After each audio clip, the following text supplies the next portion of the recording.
শাশুড়ির ওপর হামলা, জামাইয়ের, শাশুড়ি শেষ, গুরুতর জখম স্ত্রী ও শ্যালক। দিন দুয়েক আগে বউয়ের সঙ্গে অশান্তি হয় স্বামীর, রাগে বউ চলে আসে বাপের বাড়িতে। শ্বশুর বাড়িতে জামাই ঢুকে যে তাণ্ডব চালালো তাতে রীতিমতো আতঙ্কিত প্রতিবেশীরাও। সাংসারিক অশান্তির জেরে শাশুড়িকে শেষ করে দেওয়ার অভিযোগ উঠল জামাইয়ের বিরুদ্ধে। বৃহস্পতিবার রাতে এই ঘটনায় ব্যাপক চাঞ্চল্য ছড়িয়েছে গাইঘাটা থানার ইছাপুর 2 নম্বর পঞ্চায়েতের গুটি ইংলিশ পাড় এলাকায়। পুলিশ জানিয়েছে মৃত মহিলার নাম সরস্বতী বিশ্বাস। শুধু তাই নয়, জামাইয়ের হাত থেকে রেহাই পায়নি তার স্ত্রীও। এই ঘটনায় জখম স্ত্রী ও শ্যালক বর্তমানে বারাসাত মহকুমা হাসপাতালে চিকিৎসাধীন। স্থানীয় সূত্রে জানা যায়, বছর খানিক আগে ঠাকুরনগরের বাসিন্দা রাজদীপ সরকারের সাথে বিয়ে হয় গাইঘাটার গুটি ইংলিশ পাড়ার বাসিন্দা সরস্বতী বিশ্বাসের মেয়ে বীণা বিশ্বাসের।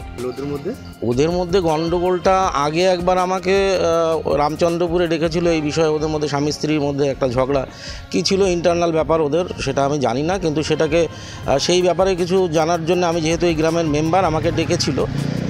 ওর ওই যে মেয়েটি এর মাসির বাড়িতে আমাকে ডেকেছিল। সেখানে গিয়ে কথাবার্তা বললাম, তাতে করে যেটা বুঝলাম স্বামী স্ত্রীর যেটা ইন্টারনাল ব্যাপার থাকে সেরকম কিছু একটা ব্যাপার।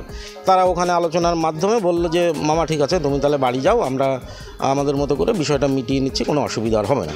তারপরে আমি বাড়ি চলে এলাম যথারীতি। এই হলো ব্যাপার। তারপরে এই যে এদিন এই গতকালকের যে ব্যাপারটা হলো, এখানে যেটা ওখানে উইটনেস যারা ছিল তারা যেটা বলেছে এবং যেটা বুঝতে পারলাম আর কি, তাতে হচ্ছে জামাই শাশুড়িকে মেরেছে আর কি। এবং আরেকটা কথা ভীষণ খারাপ লাগছে, এইমাত্র শুনতে পেলাম নাকি মেয়েটিও নাকি বারাসাত হসপিটালে।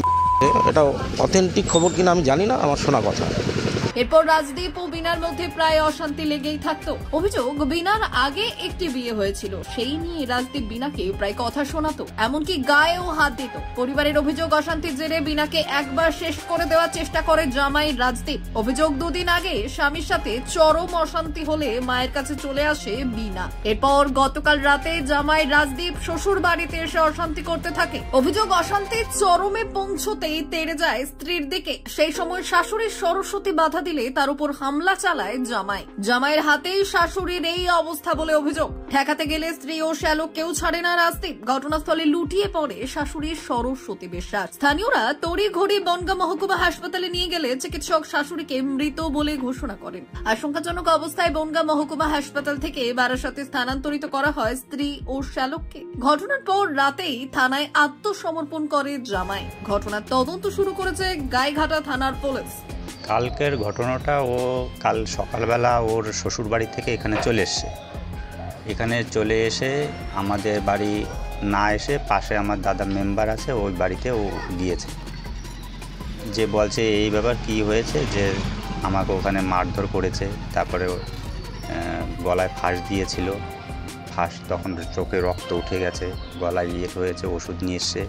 ঠাকুরনগর হসপিটালে গিয়েছিল, মেডিকেল করেছে, সেখান থেকে থানায় পাঠিয়ে দিতে গিয়েছে, তা ওরা যায়নি। ওরা এসেই এখানে এসে সব জানাচ্ছে।